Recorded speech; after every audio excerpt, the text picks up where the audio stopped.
school psychologist, as she shared with us, in the Verona Area School District. And I'm going to let her jump into her presentation.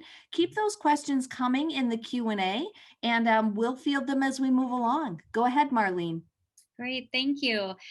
Again, I work in the Verona Area School District. I'm at a K-8 charter school in the district. I have 18 years of experience as a school psychologist, 16 in Verona and 2 years in Marinette, Wisconsin.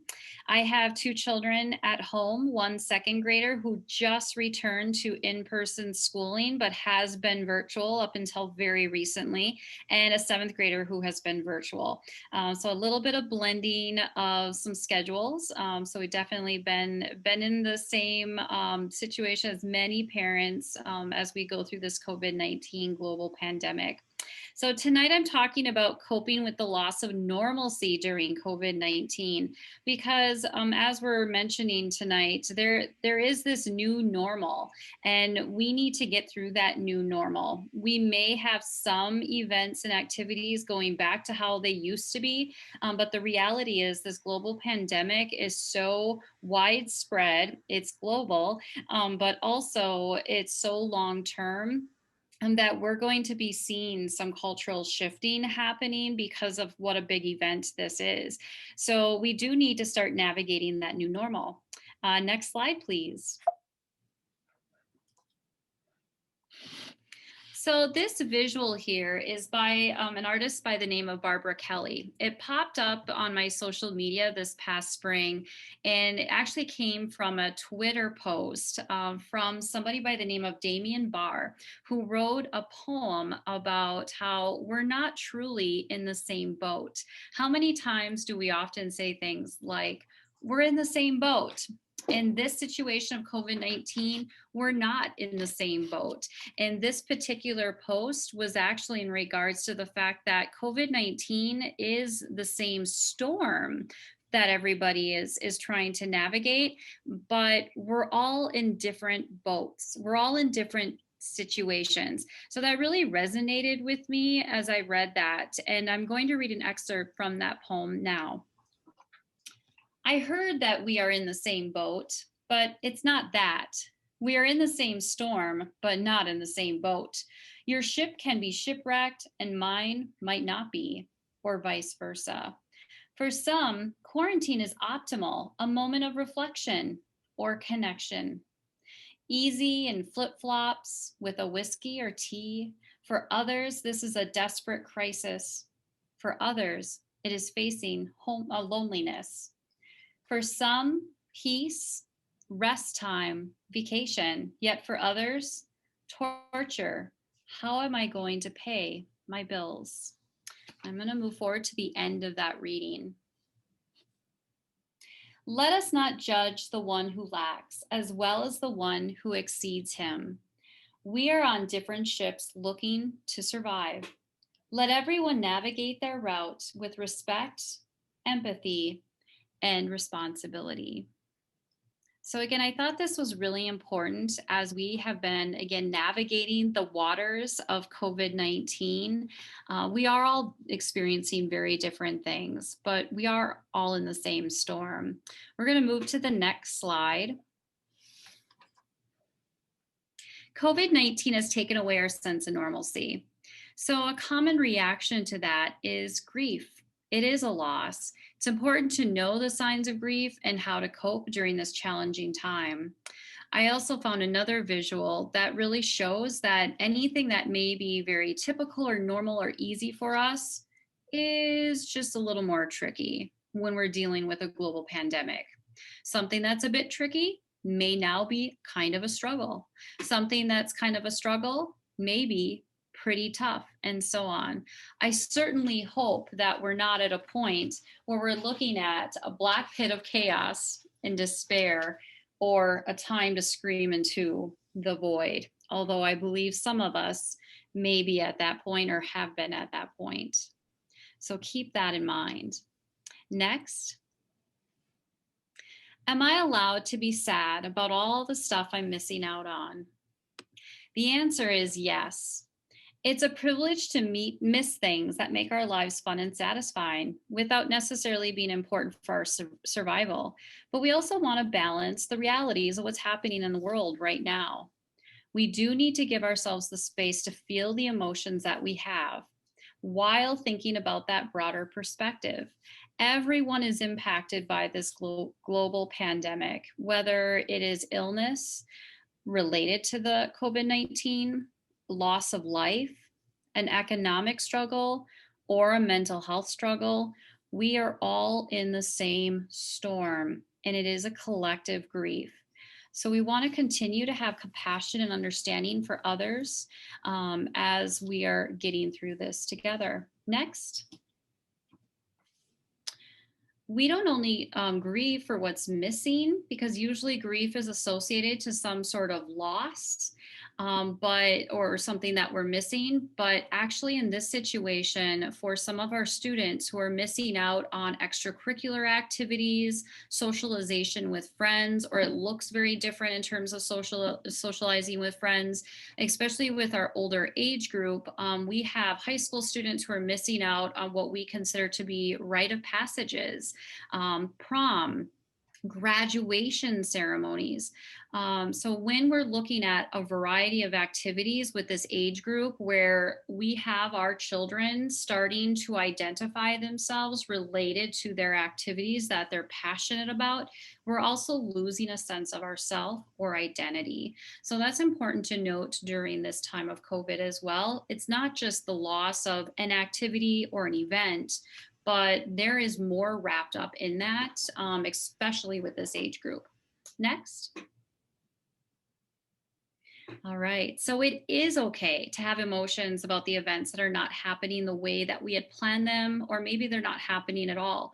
A loss is a loss. So take time and space to grieve that loss. We may see our children being sad, hurt, angry, disappointed, or any other emotion. And that is okay to have those emotions. It is not okay to make a value judgment on our losses and deem them to be unworthy. For example, sometimes we think, but I really shouldn't be this upset about losing out on this, when other people have it worse. All right. So other pain and suffering does not delegitimize our own pain. So please keep that in mind too, that we're not making a rank order of scenarios of what's the most disappointing or traumatic event, and to feel emotions and allow them to happen. So not only are we going through that as adults, but our children are going through that as well. Next. Just a reminder here, our 5 stages of grief that come and go, just like a wave. There's an ebb and flow. There's no direct linear pattern when we have those 5 stages of grief, whether they're anger, denial, bargaining, depression, or acceptance. But you may be seeing these stages as we've been going through this COVID time. Next slide. So the loss of way of life may also bring up previous losses or traumatic experiences. There may be a re-experience or new fears. We may see younger children have fears of somebody getting sick, maybe even passing away or dying, a parent, for example. But we may see with older students who are in middle and high school have other fears. For example, if a family member were to lose their job, and become unemployed, where will there be a financial loss and potential homelessness? Teens might also be wondering if they need to give up future plans. Maybe it's post graduation experiences, college, any other post secondary experiences they may have concerns about. And of course, you may be seeing your students and children being unable to focus on what's going on with school right now because of these traumatic experiences that are going on. Next. So it's really important that we normalize reactions. We have to acknowledge those feelings. Everyone's going to be grieving this situation in their own way. Remember, we're in different boats during this storm. Like I said, the stages are not linear in how we're grieving. There's no right or wrong way and no set path. It's going to ebb and flow just like a wave. Next. We also want to nurture any sort of connection or relationship, which we know may be difficult at this particular age. Creating simple ways to checking in to find out how your children are doing. And you may have to be a little sneaky about it because we know sometimes at this age, our kids don't want to open up as much at home. We want to facilitate those connections and continue with relationship building. So, again, I realize that because of COVID 19, we may not be able to socialize with our friends and family like we used to, but finding ways, creative ways to make that happen, depending on what your family is comfortable with. We have seen some families create bubbles where they would meet with a neighborhood family, and that's been the family that they're connected with. It may be a family member, cousins. So we just have to be creative about how that looks. We also know that with this age group, children are on electronics all the time, whether they're now virtual learning and they're on a device, but during their downtime, there's cell phones, access to video games. They are on devices. We recognize the importance of breaks from screen time, but with this age group, they also need those screens, those devices to connect with their peers. So just make sure you balance that. It's important to have the social connections while also taking a break from the screen. Next. And empathy when we are talking with our kids, using active listening. We're so used to jumping in and having an answer and fixing the problem. We do the same thing at school, mostly because I think we're moving so fast to take care of problems. But it's okay to take a moment to use active listening skills to really be present. We're not focusing on the past or the future, just be there and listen. Share a time when you may have struggled with something and maybe a strategy that helped you when you were struggling. And also learn signs where if you are seeing your child struggling more than what would be typical, find ways to get assistance. And this could be related to connecting with student services at your school building, or of course, connecting with your outside provider or doctor. Next slide. So, as we wrap up with grieving and loss and navigating the new normal, we do also want to recognize that grief has its purpose. Although it's difficult, it is very natural and also very useful. If we didn't go through difficult times, we wouldn't grow, we wouldn't change. So, that's another thing to remember. I had also found a quote in regards to how we're building resiliency regarding COVID 19. Grief is really about turning inward and recalibrating and thinking, this is not the way the world is anymore, but I need to adapt. So that's really the name of this game. We're adapting to the new normal, we're navigating the new normal. We're building resiliency with our kids, and that is something we really need to focus in on.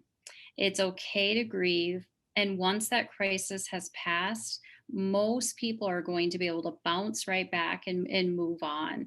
But we want to make sure we're giving our students and our children skills to help them build that resiliency. Next slide. So remember, in regards to resiliency, we're forever changed, but not forever damaged. We want to focus on strengths and potential. It's also okay to not be okay. Remember, as I mentioned, we want to focus on being able to recognize our feelings, showing those feelings, having a safe place to have those feelings. We're giving permission to grieve. All right. And don't let fear drive the bus. We need to acknowledge when that fear is getting in the way, because we certainly don't want it to be impacting the decisions that we make. And it's hard right now with COVID 19, as there is a lot of fears surrounding the global pandemic. Next slide. Related to resiliency, we have a short video that we are going to present that talks about growth mindset. There has been some research done by an author, Carol Dweck, who talks about mindset, and we're going to show that video right now and how it relates to the resiliency that we're building. Have you ever heard of Stanford psychologist Carol Dweck? Her research on the idea of mindset suggests that there is every reason to believe that we can be great, maybe even the best, at anything with dedicated practice. But in order to get there, we need what she calls a growth mindset, which simply means believing that our abilities, including intelligence, are largely a result of time, effort, and practice. A growth mindset stands in contrast to a fixed mindset, which limits us by making us believe that we are either born with certain abilities or not. For example, our fixed mindsets might tell us that we're an English person, but not a math person. Sound familiar? Having the right mindset is important because it affects behaviors which greatly influence whether or not you will succeed at something. For example, if you have growth mindset, you're more likely to embrace challenges, appreciate feedback, and when failures happen, you don't allow it to define you, and instead, you use it to help guide how you can improve. Those who have a fixed mindset, on the other hand, shy away from challenges, don't implement feedback, and in fact, often feel defensive about the criticism. And when failures happen, it's devastating and feels like an attack on one's worth. You can see that there is a self-fulfilling prophecy here. If you believe that your abilities can improve, you'll engage in behaviors which make it so. If you believe your abilities are more or less immutable, you don't try to improve, and so you don't. If you recognize yourself as having a fixed mindset about things, well, you can change that. Practice having a growth mindset, and the sky's the limit.